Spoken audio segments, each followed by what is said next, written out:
अज्ञानतिमिरान्धस्य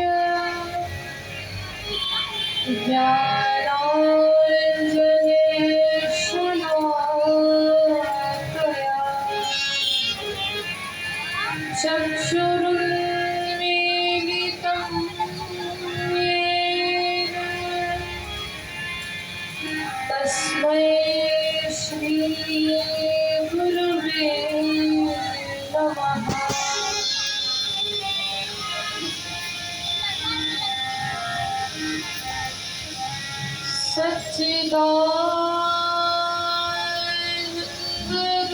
सच्चिदानन्दरूपाय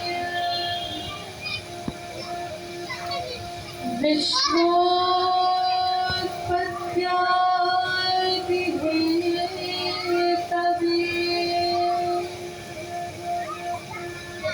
तापत्रय विनाशाय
श्रीकृष्णाय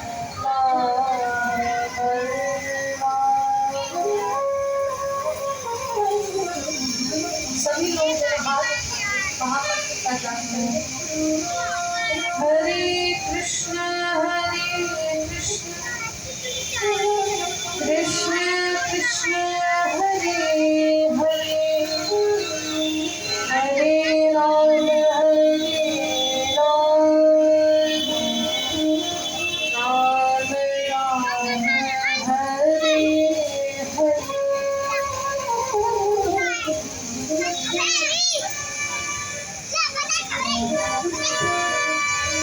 पूरे वृंदावन बिहारी लाल श्री राधा रानी सरकार श्री सद्गुरुदेव भगवान श्री वृंदावन धाम श्रीमद् भागवत महापुराण श्री राधा वल्लभ लाल की श्री यमुने महारानी की श्री सुखदेव जी महाराज की जय श्री गणेश भगवान की जय जय श्री राधे राधे जय जय श्री राधे राधे जय जय श्री राधे।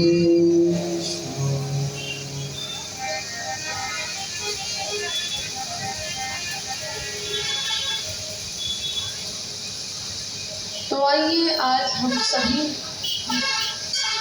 श्रीमद् भागवत महापुराण को, जिसे वैदिक वाङ्मयी का सर्वश्रेष्ठ ग्रंथ कहा गया है, उस श्रीमद् भागवत महापुराण के आज हम सभी पंचम दिवस की कथा में प्रवेश कर रहे हैं। तो सर्वप्रथम परम मंगलमय परात्पर परम अखिलेश्वर भगवान श्री बालकृष्ण लाल की वाङ्मयी प्रति स्वरूपा श्रीमद् भागवत महापुराण अकारण करुणा वरुणालय श्री वृंदावन की गलियों में रास के रचैया, गोपियों के माखन के चुरैया, श्री राधा के चंदन श्री बांके बिहारी सरकार के चरणों में बारंबार प्रणाम। सब पर अहेतु की कृपा बरसाने वाली वृंदावन की अधिष्ठात्री वृषभानुनंदिनी श्री राधा रानी के चरणों में कोटि कोटि प्रणाम करते हैं।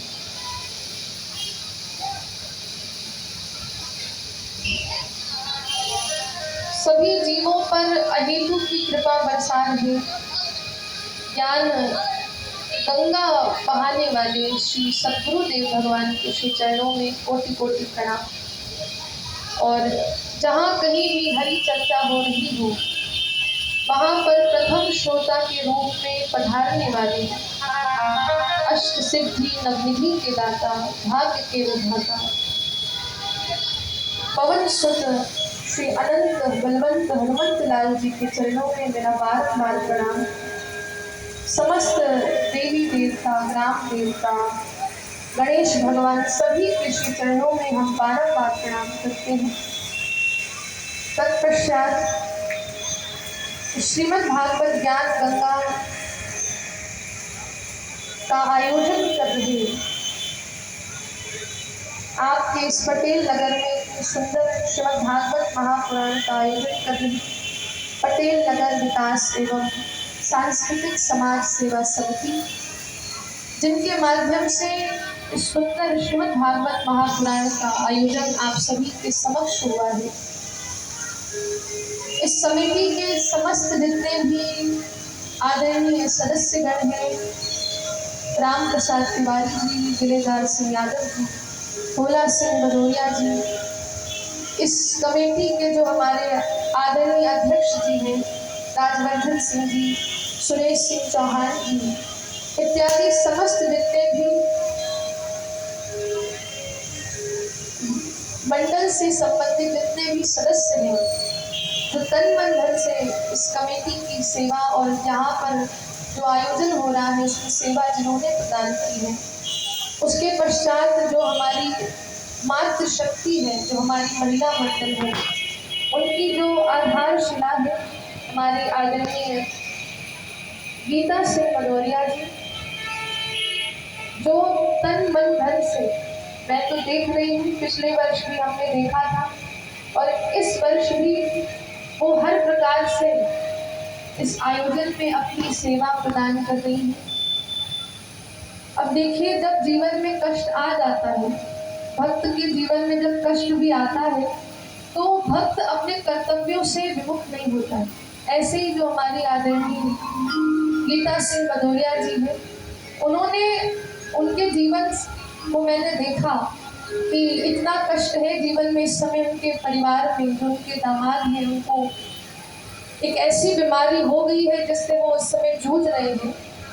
तो फिर भी उन्होंने यहाँ पर आकर के अपनी सेवा प्रदान करी है। और व्यासपीठ से तो मेरा प्रभु से यही बारंबार उनसे यही प्रार्थना है कि आपके जो दामाद हैं उनको जल्दी से जल्दी वो स्वस्थ करें, ठीक कर दें। और आप सबसे भी यही प्रार्थना उनके लिए आप प्रार्थना करिए कि वो जल्दी से स्वस्थ हो जाए, क्योंकि देखो जो भगवान से जुड़ा होता है वो इतनी सेवा भी करती है, तो हम सभी यही प्रार्थना करते हैं कि उनके दामाद जल्दी ठीक हो जाए, जल्दी स्वस्थ हो जाए। उसके पश्चात इस मातृशक्ति की जो और भी हमारी जो मातृशक्ति है, सविता सिंह चौहान जी, रेखा चौहान जी, रेखा चंदेल जी, उमा तोमर जी, विमला मिश्रा जी, कंचन यादव जी, सरस्वती भदौरिया जी, ये समस्त जितनी भी हमारी महिला मंडल से संबंधित जितनी भी मातृशक्ति है जो तन मन धन से यहाँ पर आती है, बड़े सुंदर भाव से सेवा प्रदान करती है, कथा को श्रवण करती है, समस्त जितने भी श्रोतागण हैं, वरिष्ठ जन यहाँ पर उपस्थित है, वैष्णव जन और लाइव के माध्यम से जो भी इस कथा को श्रवण कर रहे हैं, समस्त श्रोतागण, आप सभी को सिया राम मैं सब जग जानी करहूँ प्रणाम जोड़ी जुग पानी। आप सभी को मैं हृदय से प्रणाम करती हूँ। तो आइए, जैसा कि हमारा नियम है, उसी नियम का पालन करते हुए अपने मन को, अपने चित्त को हम भगवान के श्री चरणों में लगाते हैं।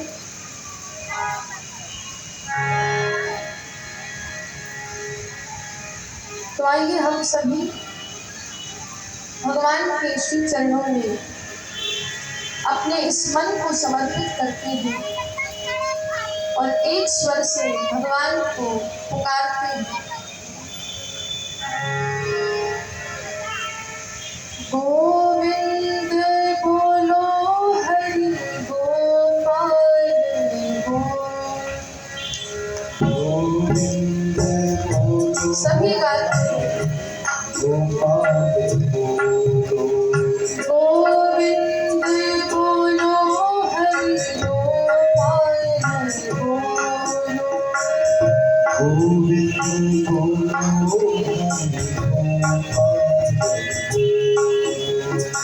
गोविंद बोलो हरि गोपाल बोलो। गोविंद बोलो हरि गोपाल बोलो राधा रमण हरि गोविंद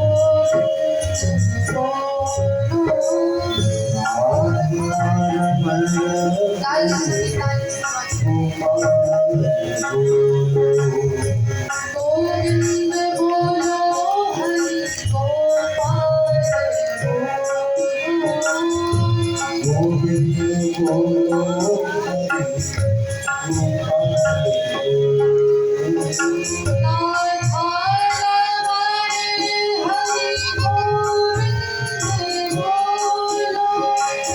राधा रमण हरि गोविंद बोलो। राधा रमण हरि गोविंद बोलो।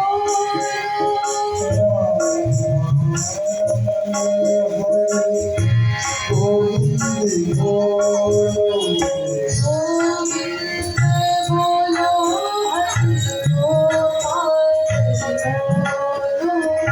गाइए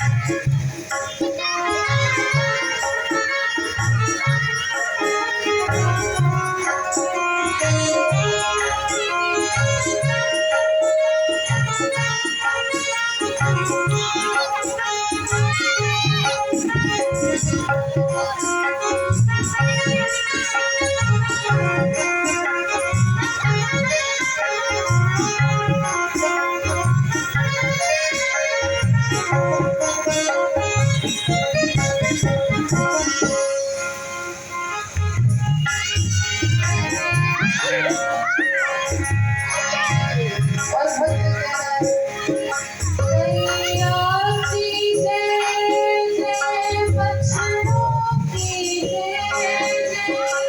गैया की जय बछड़ों की जय देखिए, भगवान से जो भी व्यक्ति जुड़ जाता है, चाहे वो मानव हो चाहे पशु, फिर उसकी जय जयकार ही होती है। जो भगवान से जुड़ गया तो याद रखना, पूरा संसार उसकी जय जयकार करता है। तो गौ माता की जय जयकार हो रही है। तो कहा, गैया की जय जय, बछड़ों की जय जय। गैया की जय बछड़ों की जय गैया चरावे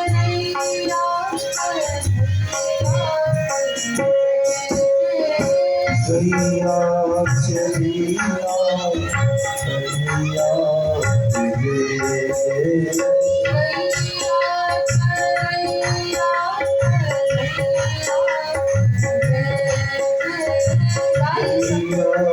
चलिया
मथुरा जय जय।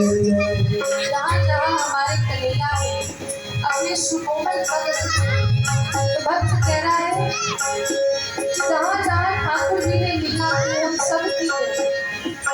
ओ कुल की जय जय मथुरा की जय, गोकुल की जय मथुरा की जय। वीरे भले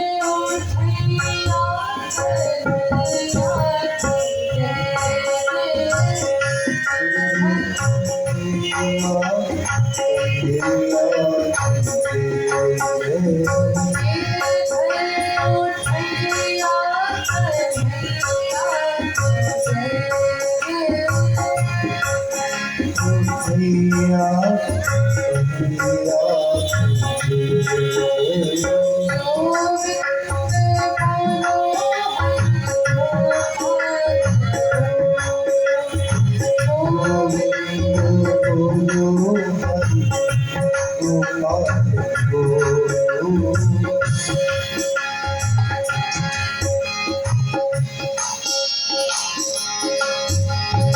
गोविंद बोलो हरि गोपाल बोलो।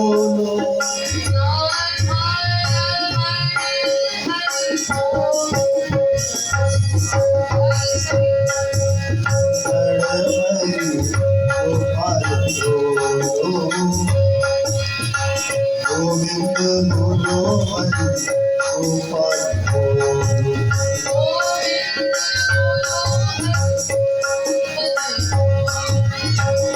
गोविंद बोलो हरि गोपाल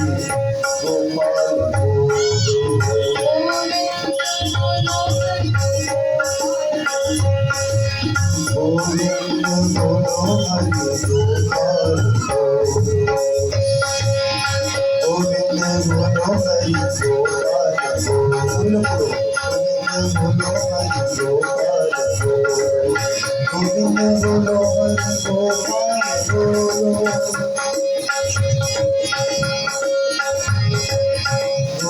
बोलो हरि गोपाल बोलो। राधा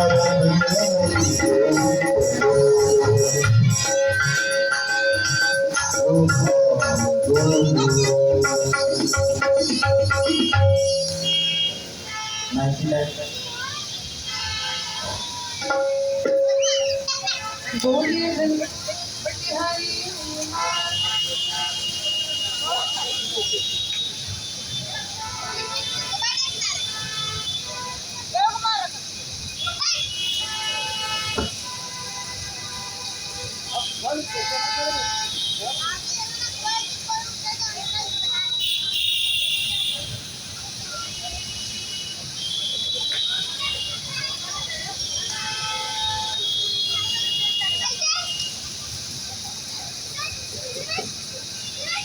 बोलिए वृंदावन बिहारी लाल की। अब गड़बड़ ना, लाइव भी चल रहा और समय भी फिर खराब जाता है, इसलिए एक ही बात ठीक कर दीजिए। प्रेम से कहिए राधे राधे। भैया ने एक जोर से कहते राधे राधे राधे राधे। तो आइए आज हम सभी श्रीमद् भागवत महापुराण के पंचम दिवस की पावन वेला में प्रवेश कर रहे हैं। आज थोड़ा देर हो गया है तो कोई बात नहीं, ठाकुर जी की कथा है, जब प्रारंभ करो तभी बोलना। तो आज देखिए बड़ी पावन कथा हम सभी श्रवण करने जा रहे हैं। और आज की कथा इसलिए भी विशेष है क्योंकि ठाकुर जी की आज हम सभी बाल लीलाओं को श्रवण करें। तो कल कौन सी कथाएं सुनी थी जल्दी जल्दी बता दीजिए, फिर आगे हम प्रवेश करें। रावण अवतार और कौन सी? राधा जी की जन्म की कथा। और क्या सुना आपने? ध्रुव जी की कथा और प्रहलाद जी की कथा। और क्या सुना? और मेन चीज आपने बताई नहीं, मेन कथा ठाकुर जी की जन्म की कथा आपने सुनी, उन्हीं की तो आज हम बाल लीलाएं श्रवण करें। तो कल हम सभी ने इस दिव्य प्रांगण में बैठकर भगवान भोलेनाथ के इस दिव्य मंदिर में पटलेश्वर महादेव के सानिध्य में बैठकर भगवान श्री बालकृष्ण लाल के जन्मोत्सव की कथा को श्रवण किया। और आज हम सभी उसी कथा में आगे प्रवेश करेंगे और श्री ठाकुर जी महाराज की बाल लीलाओं को श्रवण करने का हम सभी को मौका मिला है। तो इसलिए सभी एकदम ध्यान से और प्रसन्न मुद्रा से यहाँ बैठे हैं। कोई ऐसा नहीं कि दुखी भाव से यहाँ नहीं बैठना है, सबको एकदम मुस्कुराते हुए एकदम चैतन्य अवस्था में। अब देखो अगर यहाँ पर भी आप टेंशन लोगे तो फिर कथा कहने का क्या फायदा? घर में तो टेंशन होती ही है, घर में कितनी सारी टेंशनें आती हैं। और ये कथा ऐसा स्थान है जहाँ पर एक महापुरुष ये कहते हैं कि कथा वो स्थान है जहाँ हमारी संपूर्ण थकान शरीर की, मन की सब समाप्त हो गई। तो ये कथा वो स्थान है जहाँ पर आपकी समस्त चिंताएं, आपके समस्त जितने टेंशन है सब यहीं पर समाप्त हो। अच्छा आप भी सोचो, घर में हम सब कितनी चिंता करते हैं कि घर में हर चीज की चिंता बनी रहती है, कभी किसी चीज की टेंशन है, कभी किसी चीज की। और आपने भी अनुभव ये किया होगा कि जब आप 3 घंटे 4 घंटे जब यहाँ पर कथा में बैठते हो तब फिर आपको चिंता नहीं सताती हो। कोई भी दुख कथा में जो बैठा उसको दुख उस समय तो नहीं हो सकता, ये पक्की बात है। और ऐसा क्यों होता है? क्योंकि ये हमारे श्री बालकृष्ण लाल आनंद कंद परमेश्वर की कथा है। और जब जिसका नाम ही आनंद है उसकी कथा कितनी आनंददायी होगी आप सोचिए। हमारे श्री ठाकुर जी का मैंने आपको बताया था ना कि नाम क्या है? आनंद, सच्चिदानंद। भगवान का नाम ही आनंद है। और अगर यहाँ पर भी आप आकर ऐसे दुखी बैठे रहोगे तो काम नहीं चलेगा। तो इसलिए आपको यहाँ पर अपनी स्माइल दिखाते रहना, स्माइल करते रहना। तो हमको भी अच्छा लगेगा, ठाकुर जी भी हमको भी अच्छा लगेगा। और लाइव आपकी फोटो जा रही है वहाँ पर भी अच्छा लगेगा। प्रेम से कहिए राधे राधे। तो आज हम बालकृष्ण लाल की बाल लीलाओं को श्रवण करते हैं। और देखिए भागवत जी में मैंने आपको कहा था द्वादश स्कंद है, और द्वादश स्कंद में जो आज की कथा हम प्रारंभ कर रहे हैं वो दशम स्कंद, दशम स्कंद से आज की कथा प्रारंभ कर रहे हैं। और हमारे जो संत हैं, महापुरुष हैं, उन्होंने कहा है कि जो दशम स्कंद है माताओं वो भगवान का हृदय है। मैंने आपको प्रथम दिवस भी बताया था कि जो भागवत है वो भगवान का ही स्वरूप है।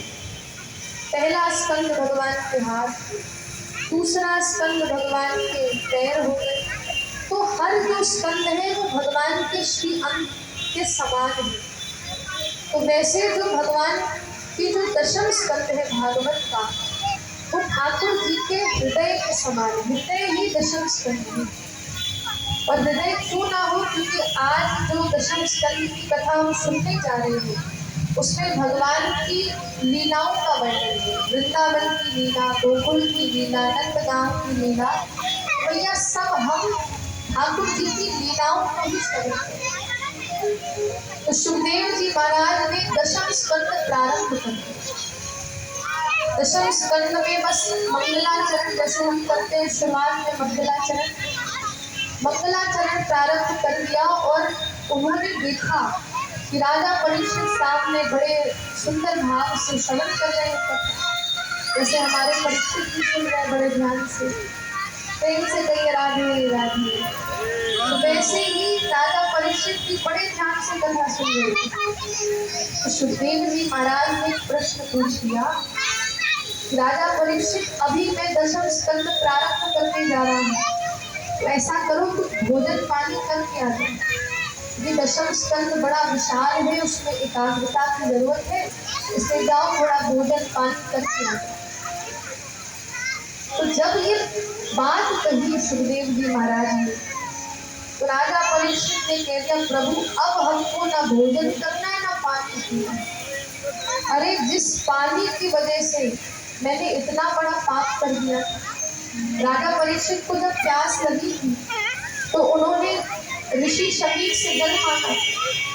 अब उन्होंने देखा ऋषि शमीक तो तपस्या में लीन है, तो उन्होंने जल दिया नहीं। और जल ना देने के कारण उन्होंने मरा हुआ जो सांप था वो शमीक ऋषि के ऊपर डाला। तो उन्होंने कहा, जिस पानी की वजह से ये सब झमेला हुआ है हमारे साथ, अरे हमें अब ना खाना है कुछ ना पीना है, इन सब से अब हम दूर हैं।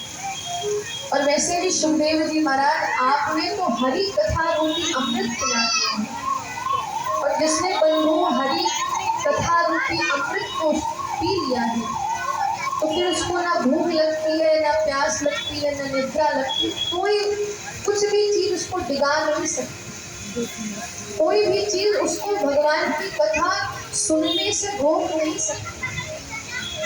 और ऐसा ही हमको श्रोता बनना है, जितने आप सब बैठे हो ना, हमको भी ऐसा ही श्रोता बनना है कि चाहे जैसी परिस्थिति आ जाए, अगर भगवान की कथा हो रही है तो हमको सुनने अवश्य आना चाहिए।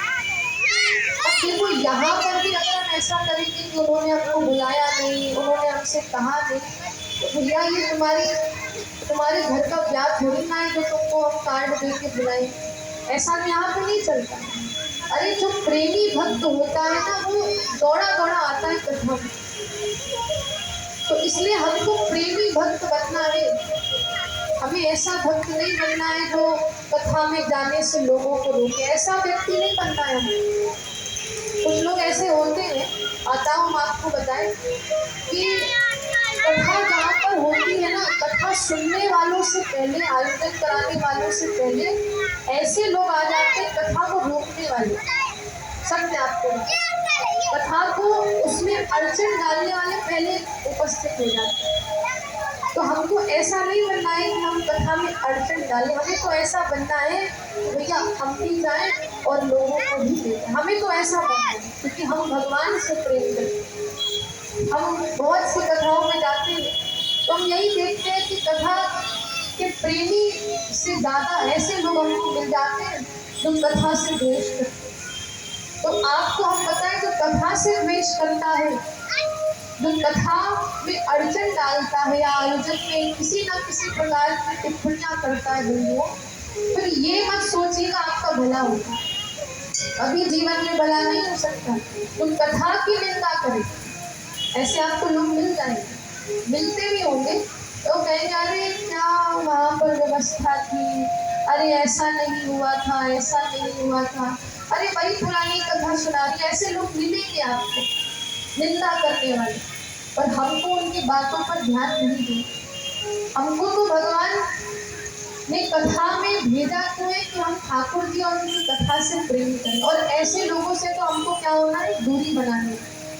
जो भगवान के विषय में ऐसा कह रहा है, तो कथा के विषय में ऐसा कह रहा है, तो ऐसे लोगों से दूर ही रहे। हमारे बड़े बड़े जितने ऋषि मुनि हुए हैं, सूरदास जी, तुलसीदास जी, उन्होंने तो ऐसी बात कही है कि भैया ऐसे लोगों का त्याग कर दो तो भगवान और भगवान की कथा में जाने से आपको रोके। जो भगवान की भक्ति में अड़चन डाले, ऐसे लोगों से तो रिश्ता ही मत रखो, ऐसे लोगों से बातचीत ही मत करो, क्योंकि ऐसे लोग खुद भी ना कथा सुनेंगे, ना भक्ति करेंगे, और ना फिर आपको करने देंगे। प्रेम से कहिए राधे राधे। तो हम अब सुखदेव जी महाराज ने कहा कि आप जल या भोजन पान कर लीजिए, तो राजा परीक्षित कहते नहीं प्रभु, हमने हरी कथा की अमृत पी लिया है, तो अब हमें किसी भी न भोजन की आवश्यकता न जल की आवश्यकता है। और एक बात बंधु, इससे ये मालूम चले, कथा जो आप सब सुन रहे हो, आप सभी का सौभाग्य है कि आप सभी अनवरत 15 वर्षों से, और इस समय इस बार 16वां वर्ष है कथा सुनते सुनते, तो जो आपको ये कथा मिली है, ये कोई साधारण ऐसा नहीं कि हम आपको सिलेबस पढ़ा रहे हैं कि भागवत के बस 12 स्कंद आपको पढ़ाने, ये कोई पढ़ाई नहीं चल रही है कि बस 7 दिन में पूरी करेंगे। ये कोई किताब की हम बातें भी नहीं कर रहे हैं, कि साक्षात आप पर सौभाग्य की वर्षा हुई है, कृपा की वर्षा हुई है, कि साक्षात ठाकुर जी की अमृतमय कथा आपको मिली।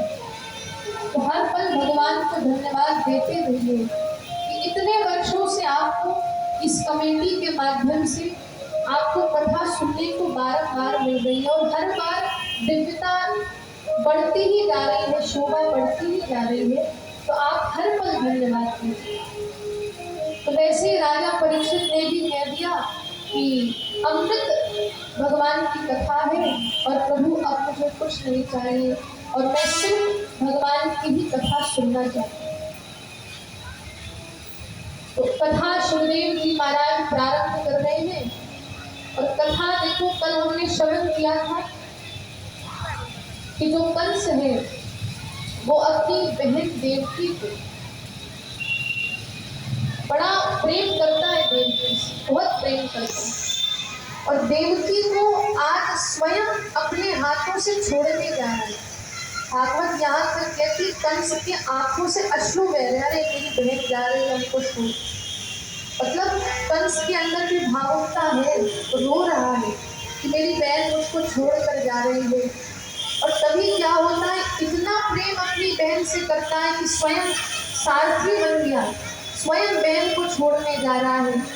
परंतु अचानक क्या हुआ, जब आकाशवाणी हुई, और कहते जैसे ही बंधु आकाशवाणी हुई, उसका प्रेम सब गायब। आकाशवाणी ने कहा, रे जिस बहन को तू ले जा रहा है बड़े प्रेम से, उसकी ही 8वीं संतान तेरा काल हो। अरे जैसे ये बात सुनी, प्रेम तो भैया सब बदल गया।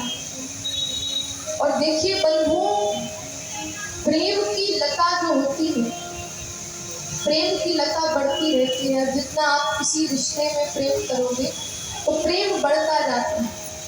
परंतु बंधु, जब जीवन में स्वार्थ आता है, तो स्वार्थ की जब कैंची चलती है, तो प्रेम की लता अपने आप कटती है।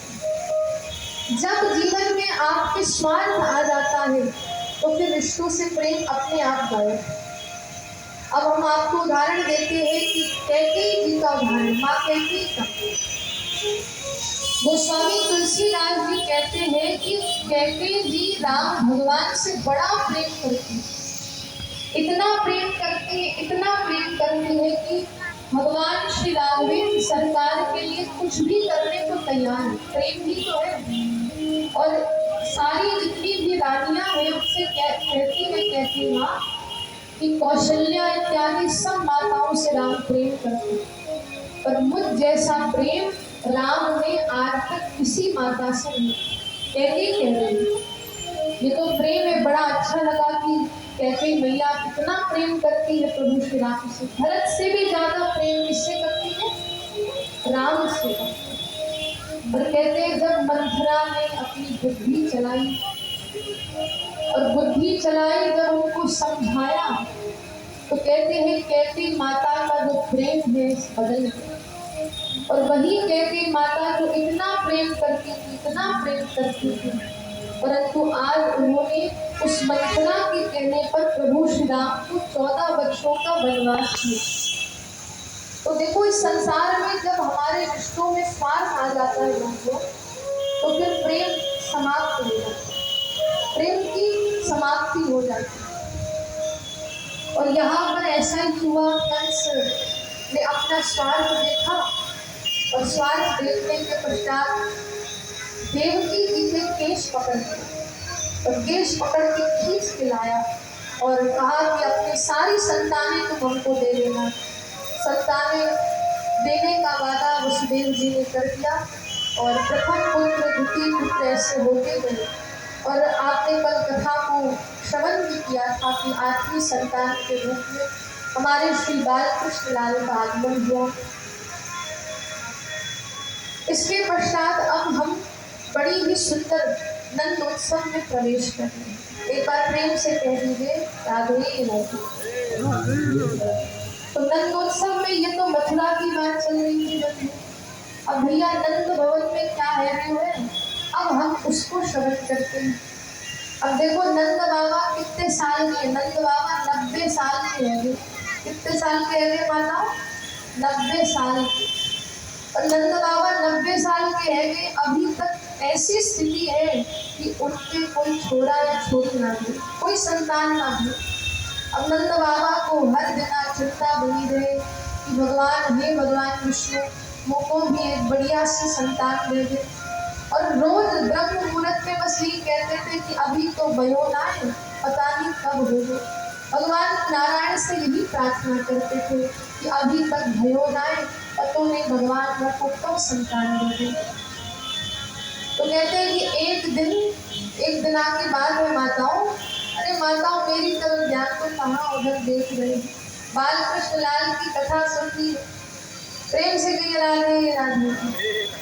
तो भैया एक दिन की बात है, ब्राह्मण देवता है, और ब्राह्मण देवता आए तो नंद बाबा ने चकाचक खीर मालपुआ सब बाबा को खिलाया।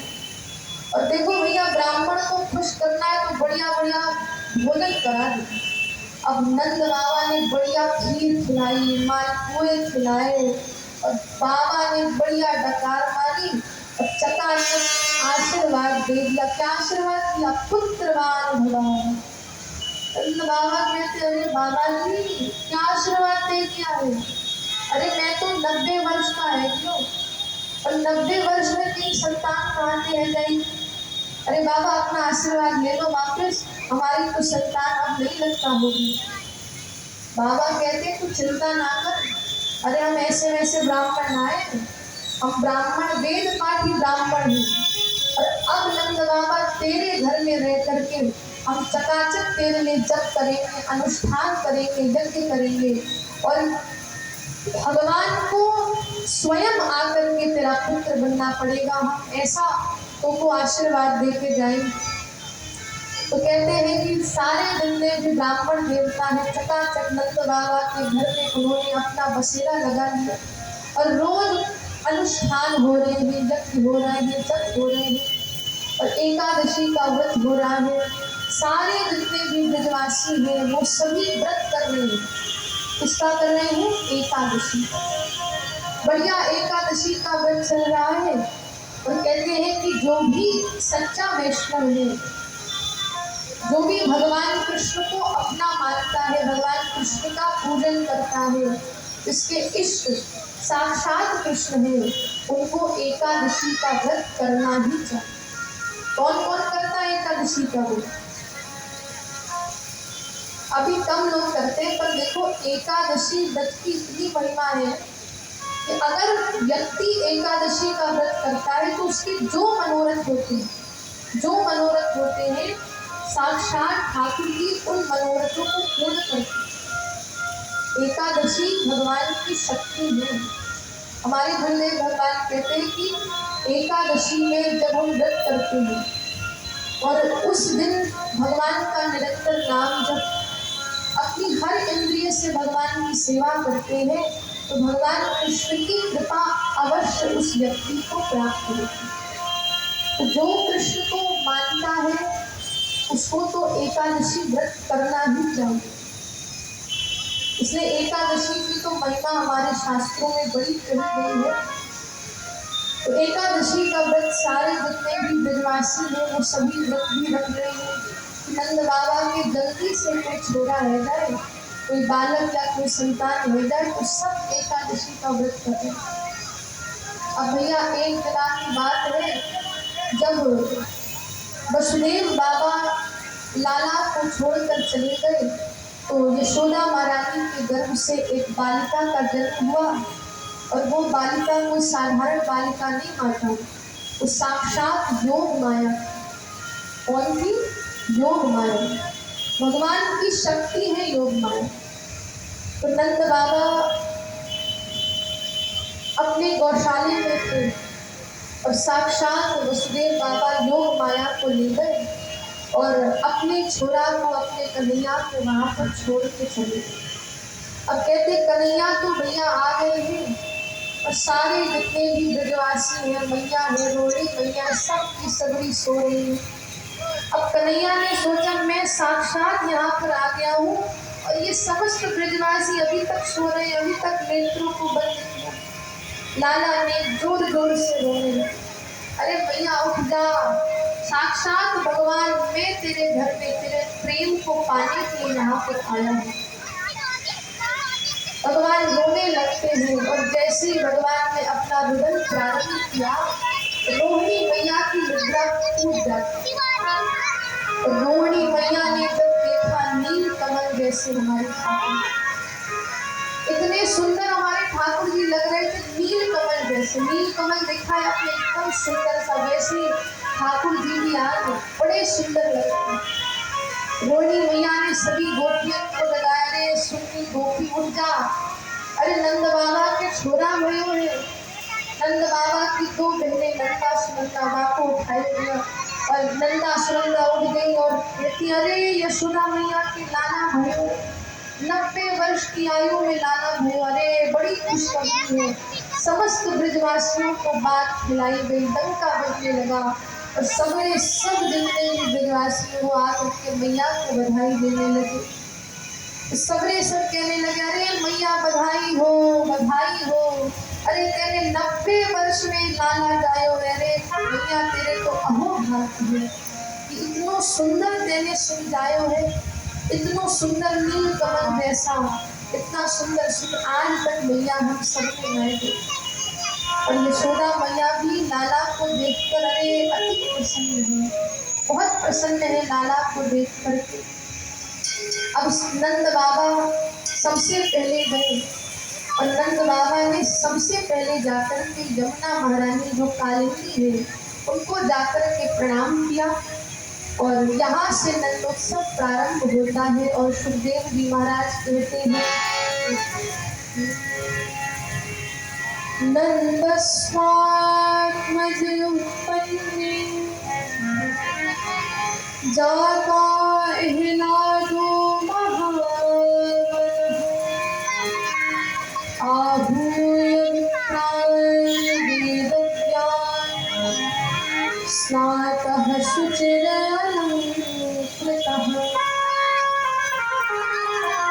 सुखदेव जी महाराज कह रहे हैं कि नंदस आत्मज उत्पन्न, नंद के घर में कोई साधारण लाला ना हो तो कौन हो? तो कहा जाता अहलादो महावनः, साक्षात लाला जो आनंद कंद है उन आनंद का नंद बाबा के घर में प्राकट्य है। और तभी देखो हम क्या कहते हैं कि नंद के आनंद भयो जय कन्हैया मान। या नंद बाबा के घर में साधारण छोरा ना है, ये आनंद है, साक्षात आनंद की मूर्ति है। इसलिए सबरे सब जितने भी ब्रजवासी खूब मैया को आशीर्वाद दे रहे हैं। यशोदा जायो नरना, मैं वेदन में सुनिया। सारे ब्रजवासी आकर के मैया को बधाई दे रहे हैं। तो आइए हम सब भी मिलकर यशोदा मैया को, नंद बाबा को खूब बधाई देते हैं। यशोदा जायो नरना, मैं वेदन में सुनिया। यशोदा जायो सभी ताली से वेदन में सुनिया। यशोदा जायो नरना, मैं वेदन में सुनिया। यशोदा जायो नरना, मैं वेदन में सुनिया। जय हो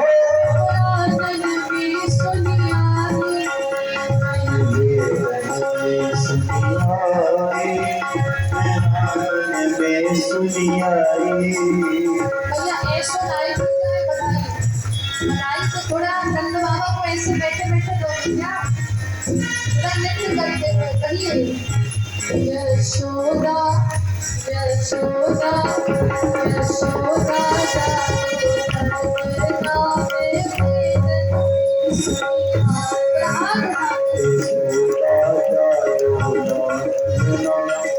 वेदन में सुनिया।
जन्म लियो है मथुरा में अब जन्म लियो है। मथुरा में जन्म लियो है।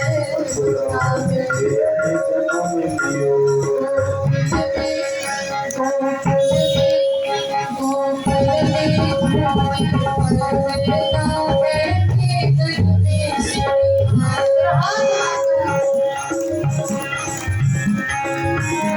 वेदन में सुनिया।